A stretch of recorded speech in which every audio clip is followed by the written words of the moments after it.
ये मैं इस समय उन्नाव की कोर्ट में हूँ और हमारे साथ में एक पीड़ित अधिवक्ता रवि कुमार जी हैं। पिछले 1 माह पूर्व इनके साथ इनके परिवार के या यूँ कह लें इनके स्वयं पिता और एक भाई ने षड्यंत्र करके कुछ बदमाशों द्वारा इनके ऊपर गोली चलवाई, जो कि बहुत ही गंभीर और कई दिन हॉस्पिटल में पड़े रहे।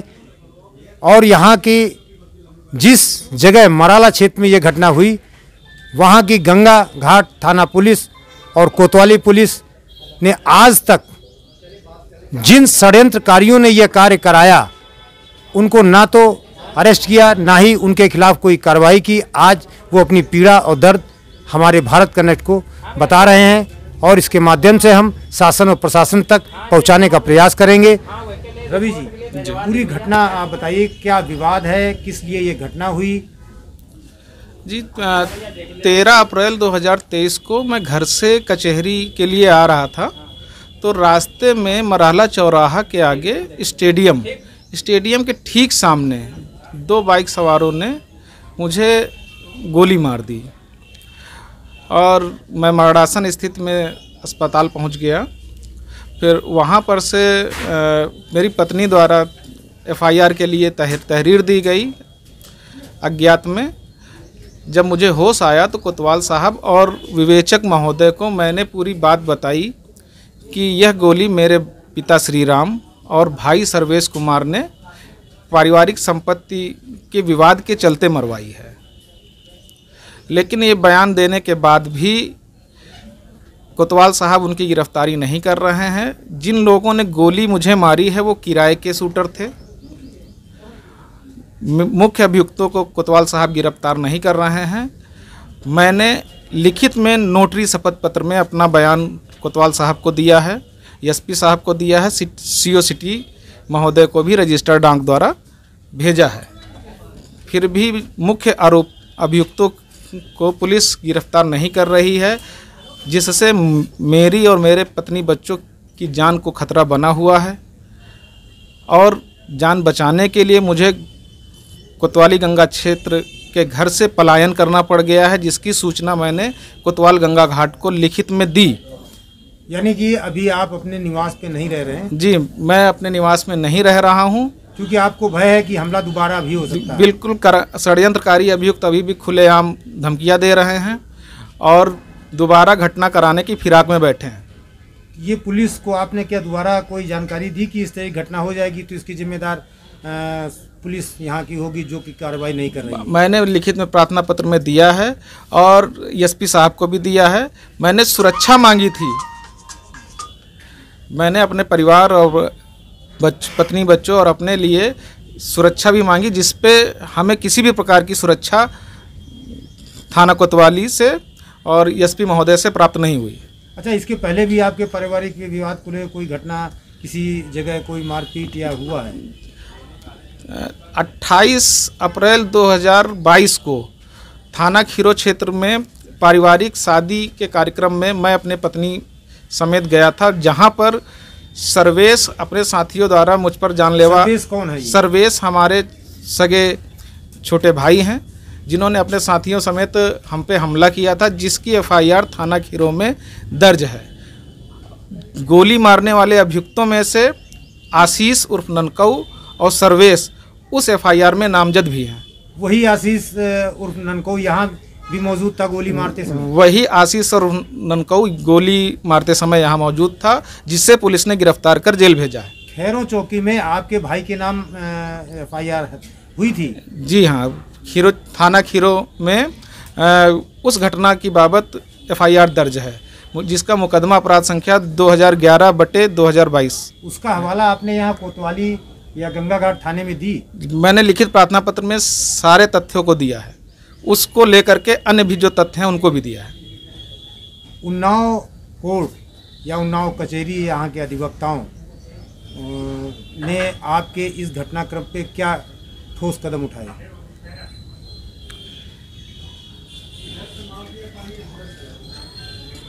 अध्यक्ष द्वारा आश्वासन दिया जा रहा है अध्यक्ष महोदय द्वारा कि एसपी साहब से गिरफ्तारी के लिए हम उनसे कहेंगे। किसी प्रकार का यहाँ के अधिवक्ताओं ने इस घटनाक्रम के, चूँकि ये कि बेहद संगीन घटनाक्रम है, अधिवक्ताओं ने कोई आंदोलन या किसी प्रकार का बंदी ऐसा कुछ नहीं किया गया कि जिसे आंदोलन कहा जाए। अपने अधिवक्ता बंधुओं से इस अपने मतलब जो कृत्य हुआ है, ये इस कृत्य पे अधिवक्ता बंधुओं से क्या अपील करेंगे? अब मुझे मेरे अधिवक्ता साथियों से यही अपील है कि मुझे गोली मारने वाले षड्यंत्रकारियों की गिरफ्तारी करने में हमारी मदद की जाए, अन्यथा इस तरह का काम किसी भी अधिवक्ता के साथ हो सकता है और अधिवक्ता को गोली मारने वाले षड्यंत्रकारी अगर गिरफ्तार नहीं होते हैं तो इसमें हमारे अधिवक्ता समाज की भी छवि धूमिल हो रही है।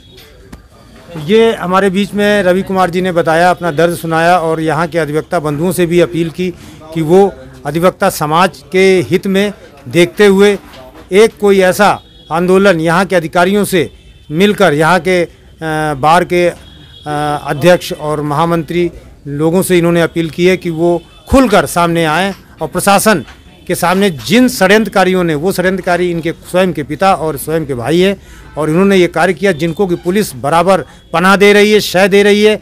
और यही घटनाक्रम इनके साथ रायबरेली की खैरों चौकी में हो चुका, जिसमें इनके भाई और एक जो यहाँ पर जो जिसने गोली मारी उसका नाम भी दर्ज था। और ये रवि कुमार जी के प्रकरण की बात यहाँ पर उन्नाव बार एसोसिएशन में मैं हूँ और यहाँ के बार एसोसिएशन के अध्यक्ष राम सुमेर जी और महामंत्री अजय जी हमारे समक्ष हैं, साथ में रवि कुमार जी भी हैं, तमाम वरिष्ठ अधिवक्ता भी हैं। मैं इनसे जानना चाहता हूँ अपने चैनल के माध्यम से कि यहाँ का पुलिस प्रशासन का रवैया इतना ढुलमुल है और अधिवक्तागण ने अभी तक एक अपने अधिवक्ता के लिए क्या कार्य किया और आगे क्या कार्य करेंगे न्याय दिलाने के लिए, क्योंकि जो आरोपी हैं, मुख्य आरोपी हैं, वो खुलेआम छुट्टा घूम रहे हैं। पुलिस इस तरह के काम कर रही है कि ना तो इनको कोई मदद मिल पा रही है। आज ये अपने घर से छुप कर कहीं है, तो मैं यहाँ के बार के अध्यक्ष जी से और महामंत्री जी से एक पूछना चाहूँगा। अध्यक्ष जी, ये घटना जो हुई है एक बहुत ही अप्रिय घटना, निश्चित रूप से किसी भी अधिवक्ता के साथ और वो भी कचहरी आते समय इस प्रकार की घटना का होना बहुत ही दुखद है। बार एसोसिएशन और हमारे इसकी पहले भी भर्त्सना कर चुकी है। घटना के तत्काल बाद हम लोगों ने पुलिस अधीक्षक, सीओ सिटी, कोतवाल, एडिशनल एसपी सबसे मुलाकात की, अपने पीड़ित अधिवक्ता साथी को देखने अस्पताल गए, उसका हालचाल लिया। हमारे साथी जो घायल अवस्था में थे, गंभीर हालत में, उन्होंने घटना के संदर्भ में तहरीर दी। उसमें जैसी भी उनकी स्थिति थी, जो भी उन्होंने पत्नी को अपनी बताया, उसके आधार पर FIR दर्ज की गई। क्योंकि FIR में किसी भी व्यक्ति को नामित नहीं किया जाता। सिर्फ जहाँ तक मुझे जानकारी है और यही सच भी है कि उसमें 2 व्यक्तियों द्वारा गोली मारने की बात कही गई थी और उस प्रथम सूचना रिपोर्ट में कहीं भी किसी भी व्यक्ति का संलिप्त होना या किसी भी व्यक्ति द्वारा षड्यंत्र किया जाना FIR में नहीं था। लिहाजा FIR के आधार पर पुलिस ने जो कार्यवाही की, बार एसोसिएशन उन्नाव के दबाव में एक मुलजिम को जयपुर से, एक मुलजिम को रायबरेली से गिरफ्तार करके लाई। दोनों को 307 में जेल भेजा गया। हमारे अधिवक्ता साथी अब स्वस्थ होकर घर आ गए हैं। इनकी जो भी पीड़ा है या इनको, लेकिन अध्यक्ष जी ये अपने घर पे नहीं है, ये कहीं छुप के रह रहे हैं। हमें जानकारी है, क्योंकि जिन्होंने षड्यंत्र किया है, हमें जानकारी इस बात की है। इस समय पुलिस अधीक्षक महोदय की बहन की शादी थी, वो राजस्थान गए हुए हैं। हमने एक दिन एडिशनल साहब से मुलाकात करके उनको इस संबंध में अवगत कराया है। जो कि पुलिस अधीक्षक महोदय मुख्य पुलिस अधिकारियों में से प्रमुख हैं पुलिस विभाग के। तो मेरा मानना यह है कि उन्हीं से सही तरीके से हम लोग अपनी बात रखेंगे और निश्चित रूप से मुझे विश्वास है कि जैसे उन्होंने अभी तक पीड़ित अधिवक्ता रवि कुमार जी का कहना है कि यहाँ गंगा घाट थाने की पुलिस और कोतवाली की पुलिस एक पक्षपातपूर्ण रवैया कर रही है और जो मुख्य षड्यंत्रकारी उनको बचाने का काम कर रही है। इस विषय पर क्या कहेंगे? इनकी आशंका को हम गलत नहीं कहते हैं, इनकी आशंका सही हो सकती है। इन्होंने जब से ये ठीक होकर के आए हैं, हमें भी जानकारी, इन्होंने एफिडेविट दिया है वहाँ कोतवाली में भी कप्तान साहब के माध्यम से। इनको जिन जिन लोगों पर आशंका है कि इनके द्वारा घटना कारित की गई है, उसके संदर्भ में इन्होंने हमें भी अवगत कराया है। तो निश्चित रूप से कल आज शाम तक कप्तान साहब आ जाएंगे। कल उनके फोन पर हम कप्तान साहब से बात करेंगे और इन्हें जिन जिन लोगों पर आशंका है या इस षड्यंत्र में जिनका शामिल होना इन्हें प्रतीत होता है, उसके संदर्भ में मैं कप्तान साहब से मुलाकात करूँगा, उनसे कहूँगा विवेचना अधिकारी को निर्देश करें कि षड्यंत्रकारियों के भी नाम जो भी षड्यंत्रकारी हैं इस घटना में, उन षड्यंत्रकारियों यदि मान लीजिए पुलिस फिर भी नहीं करती है तो उन्नाव बार बेंच इस प्रकरण पर क्या कदम उठाएगा? ये मुझे कतई भरोसा है कि निश्चित रूप से ऐसा होगा ही नहीं। कप्तान साहब की कार्यशैली पर मुझे पूरा यकीन है। जो जितने भी प्रकरण वकीलों से संबंधित मैंने कहा है, आज तक उन्होंने 100% रिजल्ट दिया है। इसलिए मुझे पूरा भरोसा है कि ऐसा नहीं होगा। अगर वहाँ की विवेचना, वहाँ के विवेचक द्वारा कोई नियामवाली की जा रही है तो वहाँ से विवेचना किसी अन्य थाने में कराएंगे, अन्य किसी सर्किल में करवा देंगे उन्नाव सर्किल से। लेकिन ऐसा नहीं होगा कि अगर हमारा वादी जिस चीज़ पर आशंका प्रकट कर रहा है उसकी आशंका दूर की जाएगी, यानी उसका निराकरण होगा। तो हमारे अध्यक्ष जी ने और मैं एक बात बताना चाहता हूँ आपके चैनल के माध्यम से कि अगर उनको सुरक्षा की आवश्यकता होगी, उनको अपनी जानमाल का डर नहीं होगा, उन्हें लगता होगा कि हम अपने घर पर सुरक्षित नहीं हैं, उस संदर्भ में भी कप्तान साहब से हम वार्ता करेंगे और इनकी सुरक्षा भी सुनिश्चित कराने का प्रयास करेंगे। तो ये एक मामला अधिवक्ता का है और यहाँ के बाद के अध्यक्ष जी ने आश्वासन दिया है कि साफ तौर पर हम लोग इसकी लड़ाई भी लड़ेंगे, लेकिन संविधान के तहत लड़ेंगे। यहाँ के अधीक्षक महोदय जिन्होंने भरोसा जताया है कि षड्यंत्रकारियों का नाम रखेंगे। ये हमारे उन्नाव बार के महामंत्री अजय जी हैं। अजय जी, आप इस प्रकरण को क्या कहेंगे? अध्यक्ष जी ने जो कहा उस बात से सहमत हैं?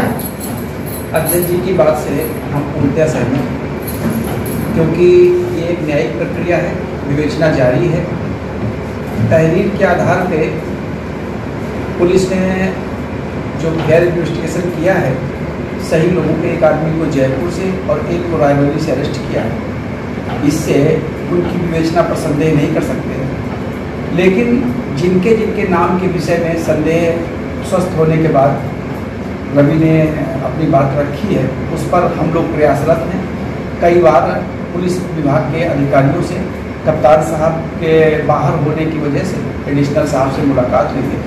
कप्तान साहब संभवतः जल्द ही वापस आ रहे हैं और उनसे इस विषय पर वार्ता की जाएगी, क्योंकि विवेचना का जो भी क्षेत्र है, विवेचना का जो दायरा है, हम उसमें प्रयास करेंगे कि सही तरीके से विवेचना हो और जो भी दोषी लोग हैं, यदि वो उसमें वांछित हैं तो उनके साथ कठोर से कठोर कार्रवाई की। तो ये यहाँ पे उन्नाव बार बेंच के हमारे अध्यक्ष जी और महामंत्री जी ने रवि कुमार जी के समर्थन में बात कही और साफ तौर पर कहा है कार्रवाई होनी है। और ये भी उनके मन में विश्वास है कि यहाँ के पुलिस अधीक्षक जी अभी बाहर गए हुए थे, आज आ जाएंगे, कल ये मुलाकात करेंगे। यहाँ के जो कोतवाल और गंगा घाट की थाने की पुलिस है, जो पक्षपातपूर्ण रवैया कर रही है, जो षड्यंत्रकारी जिन्होंने गोली मरवाई, उनको अभी तक ना तो गिरफ्तार किया, ना तो किसी चार्जशीट में नाम दिया है। और रवि कुमार जी का भी यही कहना है कि मेरे साथ ये दूसरी घटना है और ये घटना सबसे मुख्य बात ये रखती है कि वो अपने पेशे से तहत कोर्ट आ रहे थे, ना कि सब्जी लेने जा रहे थे, ना कपड़ा लेने जा रहे थे, ना बारात जा रहे थे, वो कोर्ट आ रहे थे। ये दायित्व भी उन्नाव बार बेंच का है कि एक अपने वकील मित्र के लिए, वकील साथी के लिए न्याय दिलाने का काम करें। मैं रविंद्र पाटिल, भारत। है।